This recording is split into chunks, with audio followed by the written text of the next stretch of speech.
안녕하세요. 저는 오늘 Prediction of Sleep Side Effects Following NPH Treatment in ADHD Youth와 그와 관련된 리뷰 논문인 ADHD Treatment Sleep and Sleep Problems Complex Associations의 내용에 관해 발표할 20학번 김소정입니다. 발표는 논문의 내용 전개와 동일하게 Introduction, Methods, Results, Discussion 순으로 진행하겠습니다.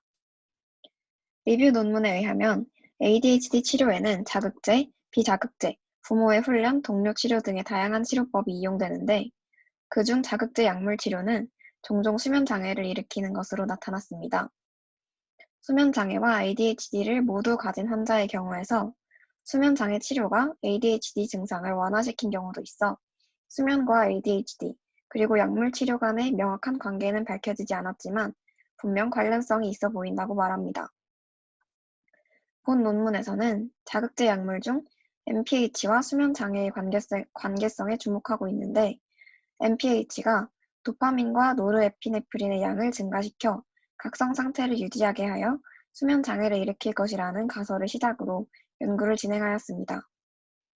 연구의 진행 방법을 간단히 설명하자면 먼저 표본의 환자들의 인류 통계학적 특징, 특정 유전자들의 다형성, 환경적 요인, 뉴로이미징을 통한 뇌의 특정 부위의 연결성에 대해 조사합니다.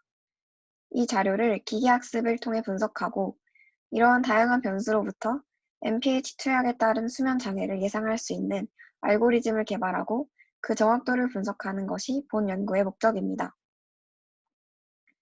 서울대학교 병원에서 83명의 ADHD 환아를 대상으로 트레이닝 데이터셋을 도출했습니다.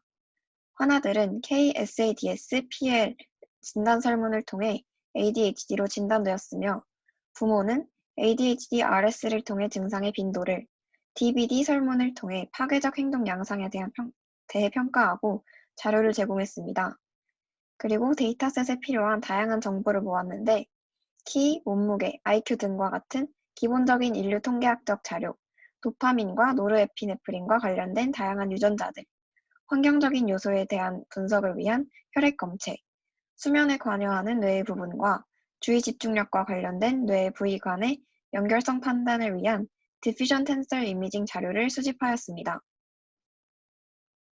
여기서 디퓨전 텐서 이미징에 대해 간단히 설명하자면 뇌 신경섬유에서 물 분자가 브라운 운동에 의해 섬유의 방향으로 확산되는데 이것의 방향과 속도를 분석하여 신경세포들의 네트워크, 연결성을 파악하는 기법입니다. 그 다음 본격적인 실험 진행을 위해 환자와 부모의 설문 답변에 근거하여 NPH 투약 2-4주째의 약물의 도수를 조절하였고 8주차까지 동일한 도수를 유지하고 2, 4, 6, 8주에 방문하여 수면장애 여부를 조사했습니다. 이처럼 다양한 변수에 따른 수면장애 여부를 기계학습의 트레이닝 데이터셋으로 하여 기계를 학습시키고 인디펜던트 데이터셋을 통해 학습된 기계가 얼마나 정확한 판단을 하는지 알아보았습니다. 본 연구에서 사용된 기계학습 기법들에 대해 간단히 소개하고자 합니다. 기계학습을 이용하는 이유는 앞에서 설명드린 바와 같으며 본격적인 기계학습 이전에 사용할 변수가 다양할 경우 어떤 변수가 결과 예측에 유효한지의 평가를 통해 불필요한 변수를 줄이고 보다 정확한 판단을 할 수 있도록 합니다. 본 연구에서 사용된 기계학습 기법은 3가지입니다. 서포트 벡터 머신 기법은 패턴 인식, 자료 분석을 위한 지도학습 모델로 분류와 회귀 분석에 쓰입니다. 이 연구에서처럼 두 카테고리에 속한 데이터 집합이 주어질 때 이 자료를 바탕으로 새로운 데이터가 주어지면 이것이 어느 카테고리에 속할지 판단합니다. 두 카테고리 사이의 경계인 마진이 큰 폭을 가지고 있을수록 유연한 판단으로 정확도를 높일 수 있기 때문에 좋은 모델로 여겨집니다. 디시전 트리 알고리즘은 스무고개와 같은 방법으로 질문에 대한 예, 아니오의 답변으로 어떤 결정을 내리는 알고리즘입니다. 질문이 지나치게 많아지면 특정 경우에서만 정확도 높은 결정을 내리고 나머지 경우에서는 오류가 많이 발생하는 오버피팅이 발생하기에 주의해야 하는 기법입니다. 로지스틱 리치 리그레션은 리니어 리그레션 방법의 문제를 개선한 회귀 분석입니다.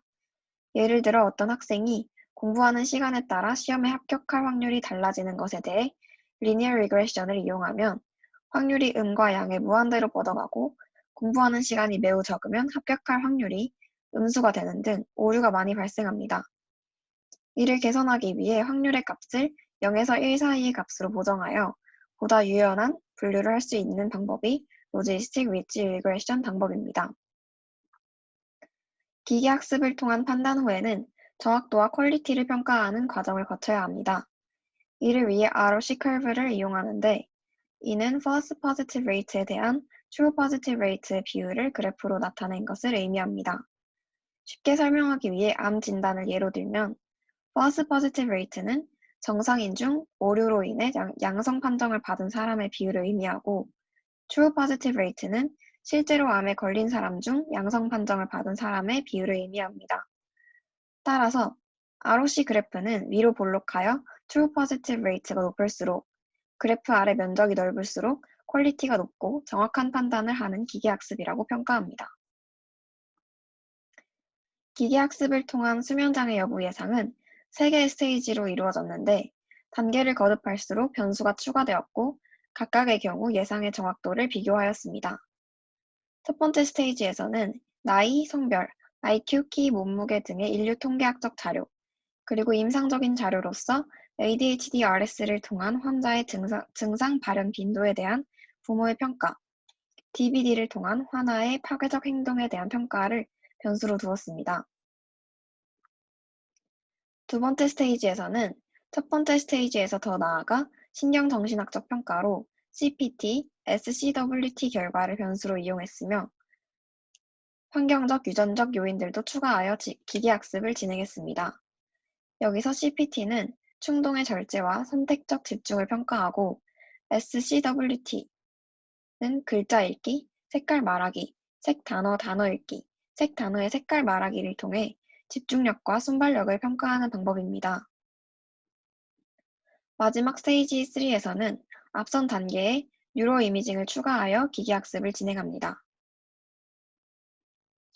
이렇게 수집한 자료들을 정리해보자면 다음과 같은데요. 먼저 인류 통계학적 자료 수집의 결과는 이러했으며 표본 83명 중 10명에서 수면 장애가 나타났다는 것을 알 수 있었습니다. 뉴로 이미징의 결과 유효한 변수로 설정된 프론토 스트리에이탈 에리아들의 각 부분의 연결성을 다음과 같이 확인할 수 있었다고 합니다. 프론토 스트리에이탈 에리아는 수면과 집중력을 담당하는 뇌의 부위이기 때문에 유의미한 결과였다고 분석했습니다. 많은 양의 자료를 트레이닝 데이터셋으로 하여 세 스테이지로 기계를 학습시켰고 같은 방법으로 인디펜던트 데이터셋으로 수면장애 여부에 대한 예측을 진행했습니다.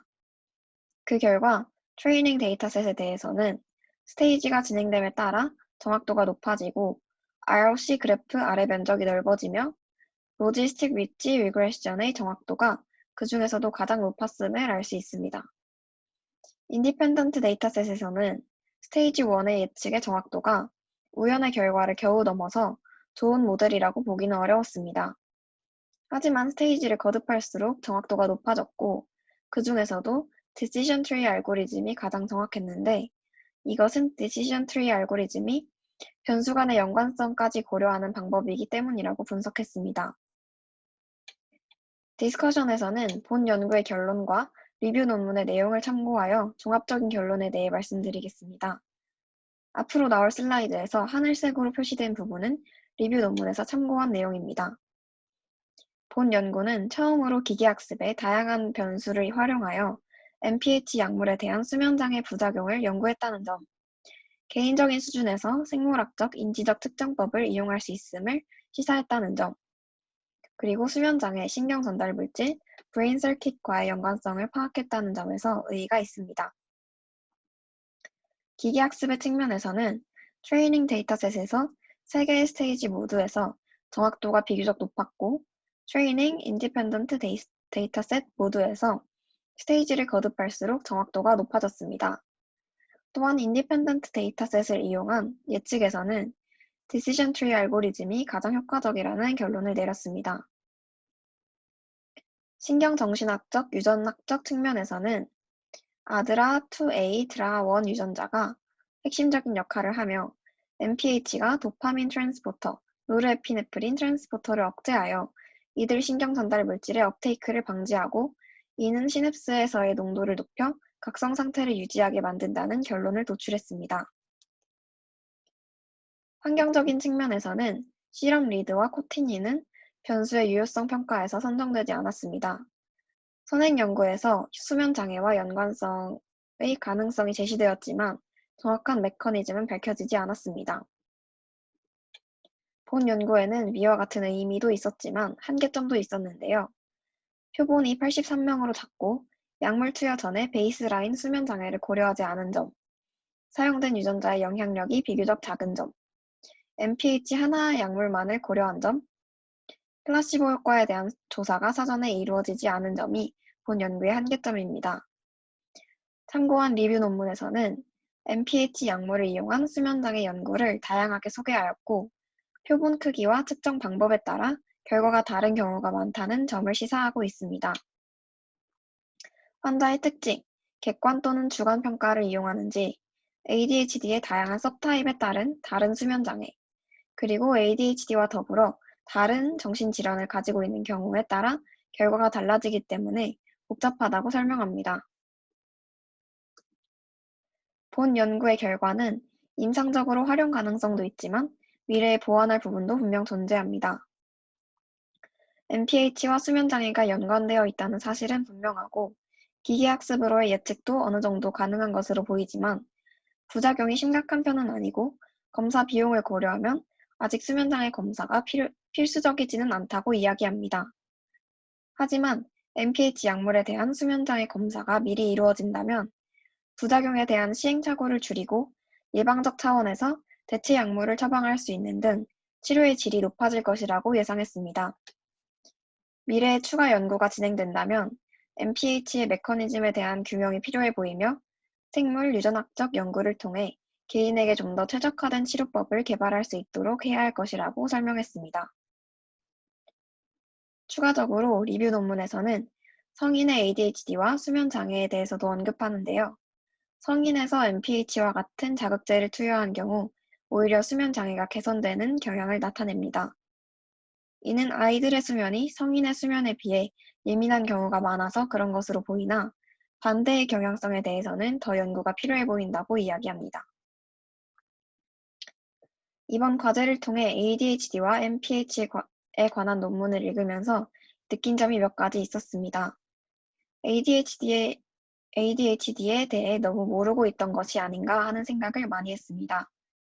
증상에 대해서만 생각했지 어떤 치료제가 쓰이는지, 치료제가 어떤 부작용을 일으키는지에 대해서는 생각해 본 적이 없는데 좋은 기회였다고 생각합니다.